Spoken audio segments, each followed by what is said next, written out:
অনতিবিলম্বে পর্যাপ্ত গ্যাস এবং বিদ্যুতের সাপ্লাই নিশ্চিত করতে হবে। বিদ্যুতের হিডেন বিল বন্ধ করতে হবে।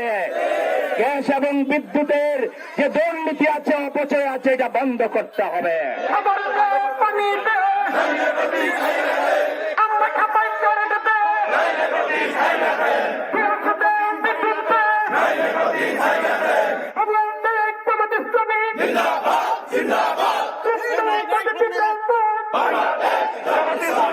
বিদ্যুৎ কখন আসে সেটাই শুধু একটি দেখার বিষয়। বিদ্যুৎ বেশিরভাগ সময় থাকে না। আমরা খাম্বা দেখতে পাচ্ছি কিন্তু বিদ্যুৎ পাচ্ছি না। আমাদের চুলা আছে কিন্তু আমরা গ্যাস দেখতে পাচ্ছি না। আমাদের শিল্প কারখানাগুলো আজকে বন্ধ হয়ে আছে। আমাদের দেশের অর্থনীতির প্রধান প্রাণ বলতে পারেন যে গার্মেন্টস শিল্প, আজকে সেটা পথে বসতে শুরু করেছে। আমরা বিদ্যুৎ পাচ্ছি না, আর আমাদের সরকার মহাশয় প্রেম প্রীতি দেখিয়ে প্রতিবেশী দেশকে বিদ্যুতের করিডোর দেওয়ার আয়োজন করছে। ধিক্কার জানাই আমরা। আমরা ভারতের সেবা দাস হওয়ার জন্য জুলাই আন্দোলন করি না। আমরা কারো দাদাগিরি মানব না। দাদাদের পদলন করে দেশে এক মুহূর্ত ক্ষমতায় থাকতে পারবেন না। আপনাদেরকে ওরা কি পানি পড়া দিয়ে গেছে? আপনারা যদি কিবলা আবার সেই শেখ হাসিনার মতো ভারতমুখী বানান, আপনাদের পতন সময়ের ব্যাপার মাত্র। বাংলাদেশের 80% মানুষ এখন আপনাদের পরিবর্তন চায়। আপনারা বুঝতে পারতেছেন না 6 মাসে আপনারা কতটা অজনপ্রিয় হয়ে গিয়েছেন।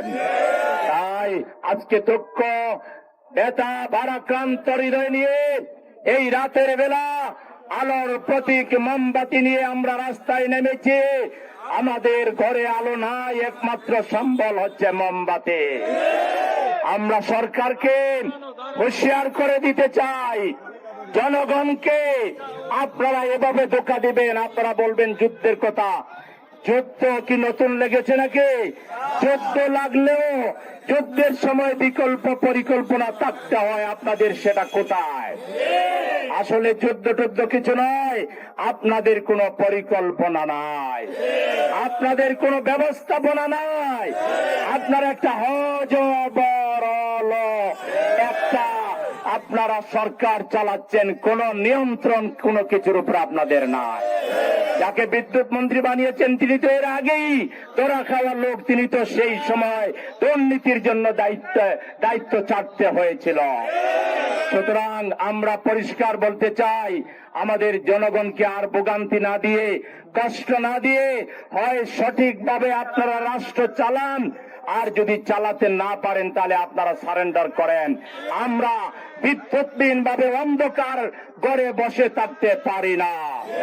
আমরা গ্যাস ছাড়া থাকতে পারবো না, এবং আমাদের কলকারখানাগুলো অচল থাকবে, এটা আমরা মেনে নিতে পারি না। সুতরাং আমরা সরকারের কাছে জোর দাবি জানাচ্ছি, অনতিবিলম্বে পর্যাপ্ত গ্যাস এবং বিদ্যুতের সাপ্লাই নিশ্চিত করতে হবে। বিদ্যুতের হিডেন বিল বন্ধ করতে হবে। গ্যাস এবং বিদ্যুতের যে দুর্নীতি আছে, অপচয় আছে, এটা বন্ধ করতে হবে। আপনারা একেবারে টপ টু বটম দুর্নীতিবাজদেরকে চিহ্নিত করুন, তাহলে গ্যাসের প্রবলেম হবে না, বিদ্যুতের প্রবলেম হবে না। আজকে দুর্নীতিবাজ কর্মকর্তাদের কারণে, এমপি মন্ত্রীদের কারণে জাতির এই ভোগান্তি। আমরা এক সরকারকে সরাইনি, আপনারা আচ্ছা মতো দুর্নীতি করে পেট মোটা করবেন, এই জন্য আমরা রক্ত দেইনি। সুতরাং প্রয়োজনে আবার যদি রাস্তায় নামতে হয় জনগণের অধিকার প্রতিষ্ঠার জন্য, আমার ভাইরা বাড্ডাবাসী, আপনারা কি প্রস্তুত আছেন?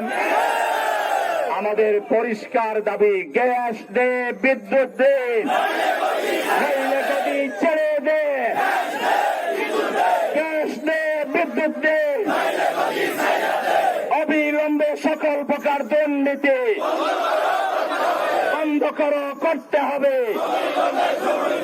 দুর্নীতি, অপচয়, অব্যবস্থাপনা বন্ধ করে সুশাসন প্রতিষ্ঠা করতে হবে। জনগণের ওপর আপনাদের এই যে আপনারা যে ভোগান্তি দিচ্ছেন, জনগণকে যে কষ্ট দিচ্ছেন, এটা বন্ধ করে আপনারা জনগণের যাতে সত্যিকার কল্যাণ হয় সেই ধরনের শাসন আপনারা জাতিকে উপহার দিবেন। এবং আপনারা তো বিসমিল্লাহ গলত করে বসে আছেন। জাতি যে ম্যান্ডেট দিয়েছিল সেই ম্যান্ডেট আপনারা রক্ষা না করে জাতির সাথে আপনারা প্রতারণামূলক আচরণ করেছেন। সকল প্রতারণা ধোঁকা বন্ধ করে আপনারা অনতি বিলম্বে দেশকে সুন্দরভাবে পরিচালনা করবেন। আমার দেশ পানি নেই,